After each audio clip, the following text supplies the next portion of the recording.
The dull roar of rushing water fills the lobby. The floor-to-ceiling windows have a view of massive waterfalls. You can't quite see the top, you can't quite see the bottom, and the glass is thick enough to keep their full power muted. But if you stand close enough, the rustic wood features of the lobby might fall away, and you could get lost in the soothing, pounding chaos of nature. Thickly woven rugs and chunky brown animals crudely hewn from tree stumps surround me. The walls are dark wood, and even the support beams look like trees. Light pours in over the falls and into the lobby, but not quite all the way in. Half the lobby has no windows at all, just dim orange lamps that accent the furniture and features by the entrance. It's designed, I'm sure, to let them enjoy the view peacefully on the dim side, or draw the more distracted guests into the light of the observation area. Despite the destructive power of the falls out the window, the hotel feels strangely peaceful. For now.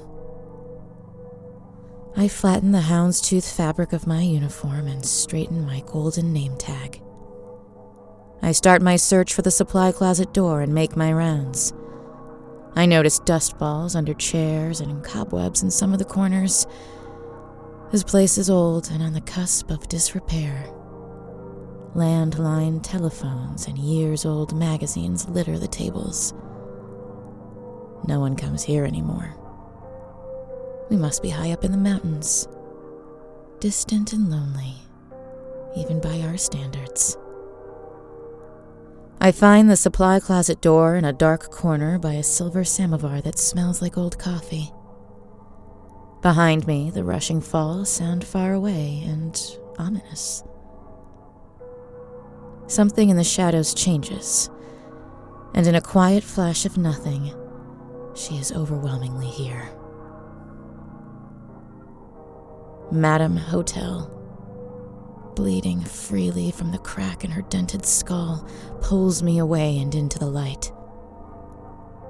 She takes my hand and hooks her arm through mine as she takes in the dated splendor of herself. She gestures grandly, delighting in the sound of her own voice, her words a deluge of historical fact, aesthetic opinion, and rhetorical questions. Like a force of nature, she pushes and pulls and propels me around the lobby. I am caught in her wake. I tumble on her wind, and the arm she's threaded through mine is as immovable as the mountain. I don't dare pull away. I don't dare interrupt. Every compliment comes with a hint of an ellipsis. Every suggestion is presented just a little too bluntly, and she looks at me with her starlit eyes. I don't see them change or soften. She takes us to the wall, the 15-foot-high windows, to excitedly point out the adjacent mountaintop. She's bleeding all over my jacket, staining the black and whites a brownish red.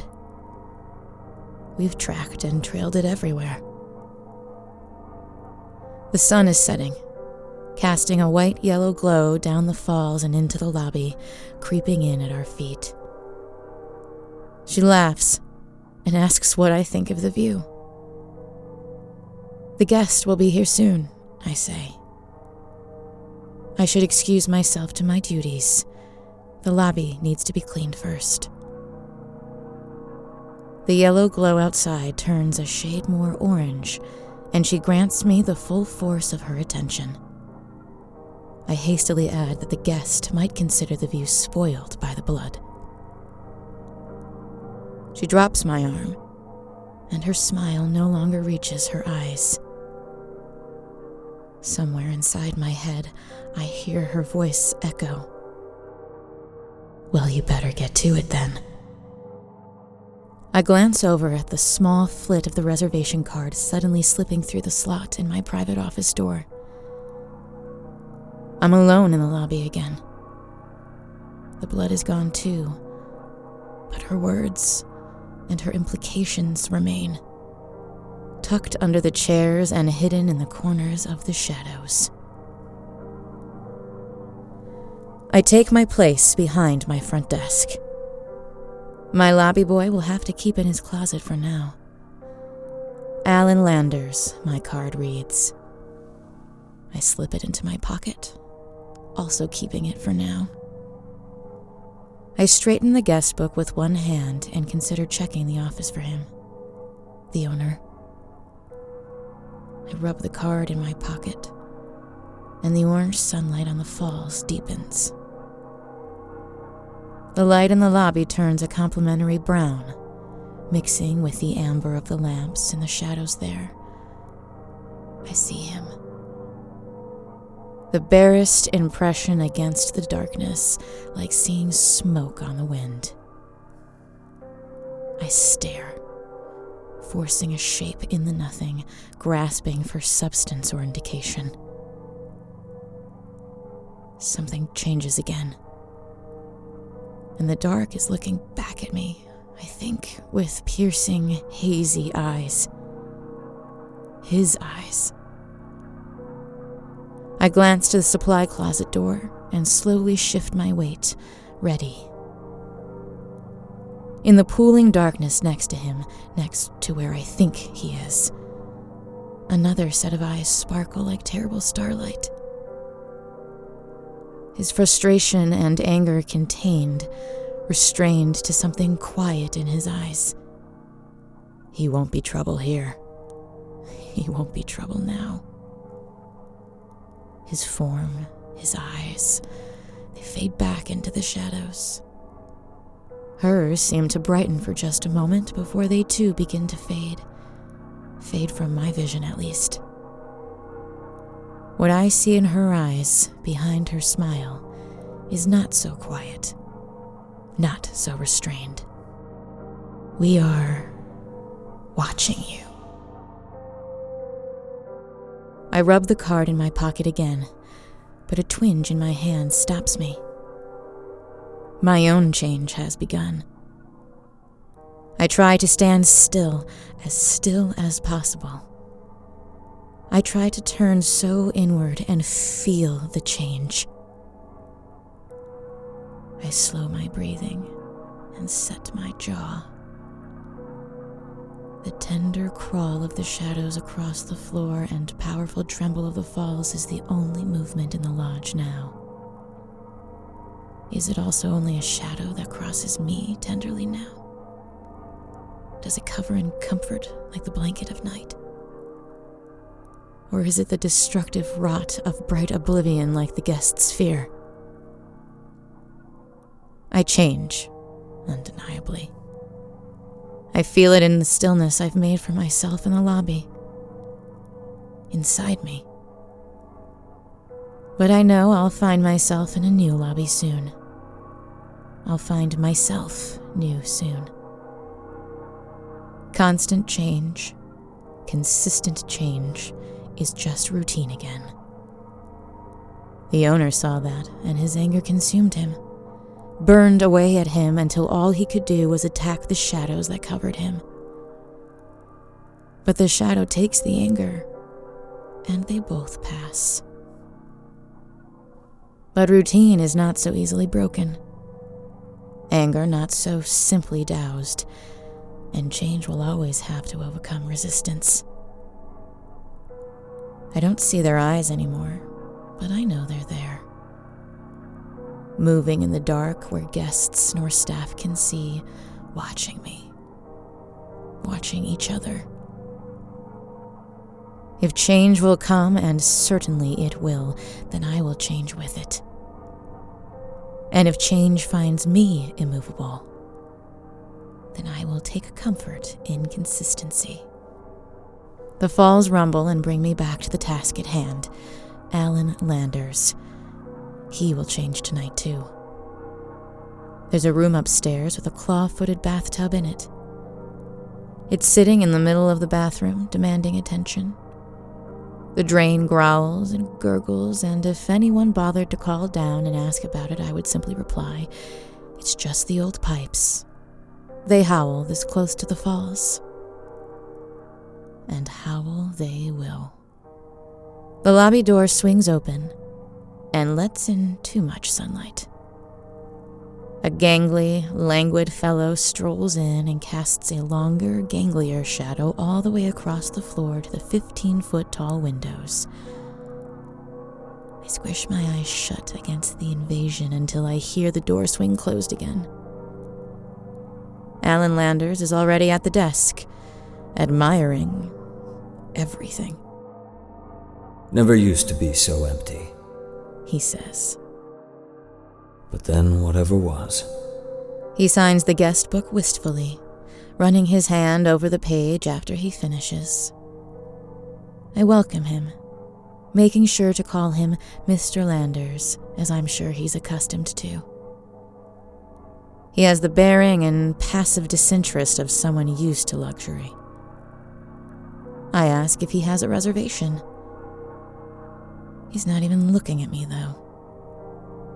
His eyes are fixed at the observation window. Not seeing the window, looking past the window to some long-spent night years ago. I tell him we do have rooms available if he hasn't booked already. He shakes his head, but not at me. Some quiet disbelief shakes him. He points at the window, bouncing his finger a few times before letting it drop to his side. "Used to be a piano over there. We used to..." He trails off, then follows the wandering thought to the windows. He moves slowly, but with a searching purpose, as if only he could step just so. He may find himself there again, then again, instead of just here again. Here where the shadows watch and the waterfalls are alive with fire and blood. The setting sun has choked all but a violent shade of red from them now. Mr. Landers stands perfectly still, watching the colors change. The red seems almost impossibly bright. The lobby is bathed in it, pushing back even the warm amber of the lamps. In the darkness there, I see a hint, just a hint, of the owner's eyes again. "Look out," they say. "Look out," they say. And they're gone again. I realize too late. The red water gushes down in torrents from the cracks at the top of the mountain. The cleaves of the stone and the brush next to him are changing into the makings of a beautiful and deadly face. The creeping shadows of the falling sun set the features into crude motion. The rumble of the falls sounds, only vaguely but unmistakably, like deep, quiet laughter. Mr. Landers is frozen at the window, nose practically touching the glass, hands slowly finding its surface for purchase. Physical reassurance, perhaps, that he is still here, and he can trust his senses. Unfortunately for him, he can. The face on the rocks, the face of Madame Hotel, peeks out at him from beneath the blood-red falls that now serve as her hair. Alan Landers' knees buckle and he backs away from the window, stammering. I look back to the shadows, empty now, or seemingly so. Madame Hotel and the owner are deeply disrupting my check-in. Before the guest can turn into a full crescendo of panic, before we all rot into messy piles, I summon someone whose reliability never changes.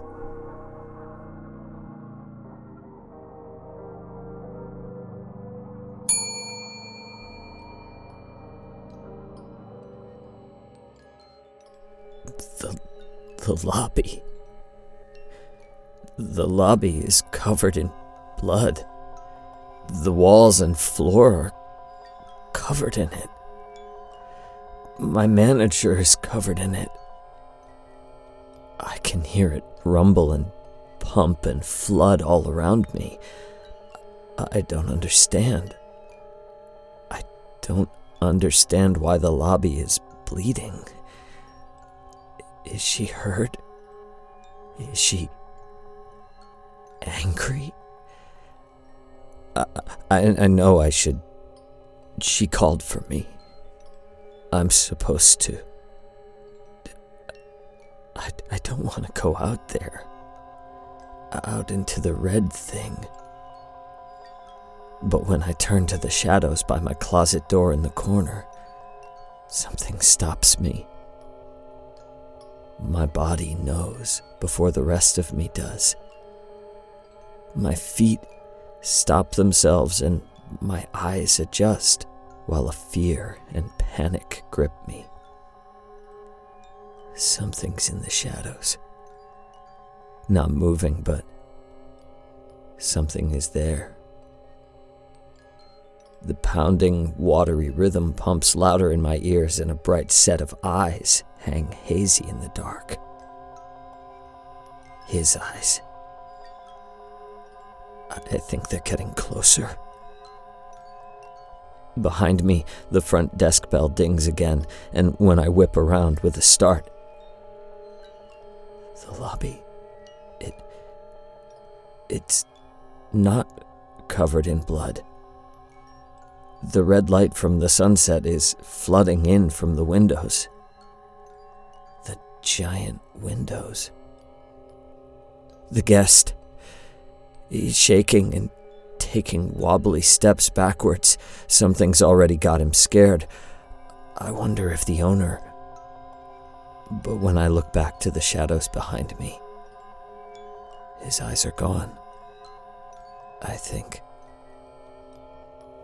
I quickly shuffle away and into the lobby proper to help with the guest. My manager raises her hand up to him, trying to get his attention. Mr. Landers. Mr. Landers. He doesn't turn. He doesn't react at all. I don't think he heard her. He looks very distracted. She points to him, and I have to go attend him. She's much better with the guests than I am, but I'm getting better. I stand to his side so he can see me without getting close enough to make him uncomfortable. I clear my throat quietly so he for sure knows I'm here before I start talking. But when I open my mouth, the words don't come out. I gasp sharply when I see what the guest is looking at. Madame Hotel. Her face smiling and laughing in a mountainside. Blood-red water gushing down the cliff. He must see her too. Can she see me? Can she see? I turn back to my manager for help, for sense, for anything. She glares at me from behind her desk. Somewhere in the shadows behind her, another hazy figure watches too. I understand them perfectly. The guest steps backwards into my field of vision next to me, still stumbling away from the face of the hotel outside. It's not much safer in here, sir. I think he's older, but fear has drawn his face tight and distracted him from the pains the body acquires with time. He moves freely, and I can see the young man he was. I'm used to seeing the guests this way. I understand their fear better than the others do. Fear burns away age and pain and hope. it can take everything from them and shape them into something simple and pure. Something human again. Everyone looks most like themselves when they're screaming or laughing, but we get more screams here. The guest isn't screaming yet. They don't usually in the lobby. Sometimes, though. I mumbled to the guest, trying to get his attention before it's too late. I don't want to touch him if I don't have to, so I step in front of him and wave my hand lightly, just a little, to get his attention. I have to be careful because the manager is watching me, and so is the owner. And I don't know if he's auditing or crazy again. Crazy still. I look nervously behind Mr. Landers and gesture with my open palm. Please, Mr. Guest. Please just turn around. Please stop looking at Madame Hotel. Please. I don't know what she'll do. A rotting hand gently grasps his shoulder. He yelps and spins around. We're happy to assist you at the front desk, sir. His deep gasps change slowly to controlled breaths, then quickly to embarrassed chuckles. He looks around the lobby, tinted with red sunlight and black shadows, but otherwise normal. He looks at me, dabbing his sweaty face, now showing every year he's lived on it again, with a handkerchief. And I do my best to smile reassuringly at him. I don't think I did it right because he looks to my manager, confused. She just smiles and steps aside, gesturing him onto the front desk. When he passes, she gives me a warning look. I definitely didn't do the smile right. She begins checking him in and calming him down. I scan the lobby quickly, checking the shadows for him. I know he's there, but I can't see him anymore. We're safe. For now. Whatever safe means here. The guest is safe from him, but he is not safe. We are safe from him too, but are we? Outside the big windows, the mountainside with the bloody hair and Madame Hotel's face is still there. Still moving, but she isn't laughing anymore.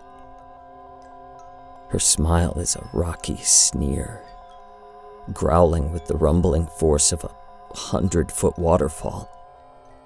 The dark crags that make her eyes are glittering with terrible light. She's looking at me.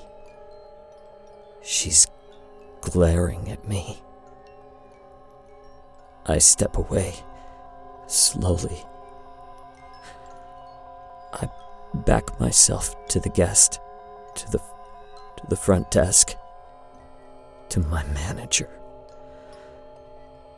I don't dare take my eyes away from Madame Hotel.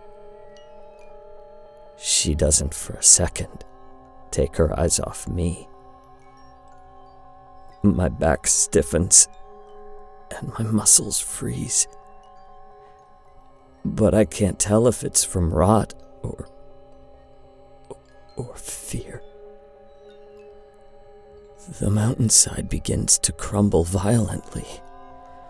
Boulders that haven't moved in a million years crack in half and tumble down the blood-red falls below, where I can see. With barely any effort, she breaks free from the rock face, and in just a few impossible steps, she is right outside the window. She frowns and squints through the glass.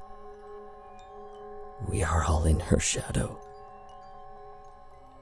The guest can't pretend he is overwhelmed by nostalgia, or even that age is taking his reason from him. This is not a trick of the light, not the setting sun animating an optical illusion. He doesn't run, though. They don't always run. He freezes, and his mouth hangs open, and his eyes go very far away. Sometimes the guests will sort of go away when they're in the rooms. They try to put it all out of their minds so they don't have to feel the fear or the... But that's not where Alan Landers goes. He goes somewhere nice, I think. Some last gasp before the plunge, I think. He's seen enough in his life to know that this is it. Whatever he thinks this is. Not that he's thinking right now. Instinct kicks in the end. Terror and instinct. Outside the giant windows, Madame Hotel frowns deeply at us and lifts a slow, giant rocky finger towards the glass. My manager yells, tries to shout a warning. I'm not sure if it's to the guest, or me, or the hotel, or maybe just whoever hears it first. From out of a shadow in the corner, the owner flashes to the window, waving his arms above his head to try and stop the inevitable. To dam the bloody waters with his bare hands. Her finger taps the glass with a surprisingly quiet clink. We used to sing around it. I know it won't do any good, but I scrunch my eyes shut anyway. All night. The thick glass shatters completely, instantly, almost explosively. Blood-red water rages into the lobby, gushing in fully from the frame of the window as though we were suddenly submerged. Over the shattering roars just before I am overcome, I can hear her laughing. The lobby is almost immediately full, floor to ceiling, with rust-red water. When I open my eyes, I'm horrified that there's somehow still enough light to see. Chairs and lamps and a big silver coffee maker swirl around me as I float in the murk. Room keys linked to plastic diamond-shaped tags seem to swim and dart as I kick my legs uselessly. I don't see the owner anywhere. I don't know if he was swept up in the deluge or if he got away in time. The guest book floats by, its pages soggy and already falling apart. Like me. I see where Alan Landers wrote his name for the last time. At least he thought he was somewhere that meant a lot to him. Or used to. He still seemed to appreciate it anyway, while he was here. Even when it was about to kill him, all he saw was what he loved about it. He thought change only takes away the things we love, or the things we don't. I think change is just a matter of replacement. A young man is replaced with an old man. A new experience is replaced with a comforting memory. You always get something back. You just don't always like what you get. But that'll change soon too. On and on and on until you die. And even then, for some of us, that changes. The front desk bell floats by, and I kick after it, following it. The water clears as I get closer, and I can see my manager, still standing behind the desk, holding onto it with both hands.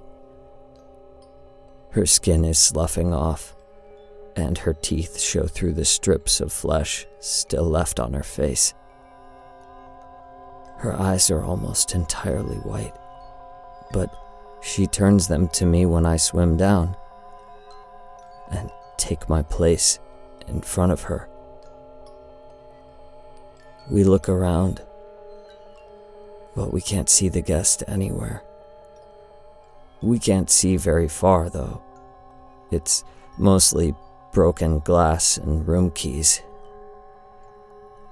I try to shrug at her, but when I do, my arms pop out at the shoulders and float loose in my uniform. She shakes her head, and it jiggles off her neck and drifts away.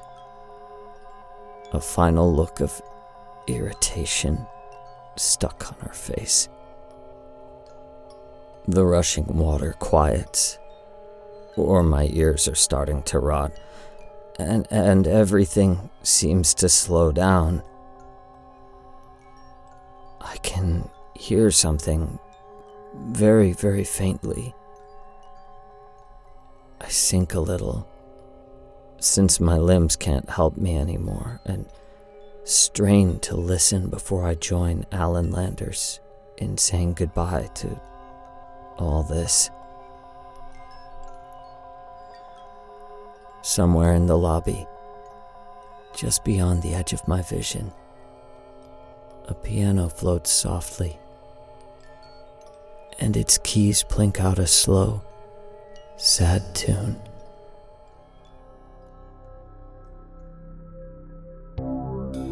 The Hotel was created and produced by Veronica, California, and Mark Whitten, starring Kelly Nienaltowski as the manager, Mark Whitten as the lobby boy, Graham Rowat as the owner, and Christa Lewis. Music by Lauren Picorni, West Rodri, and special guest composer Zach Tatom-Drake. And produced by Pacific Obadiah.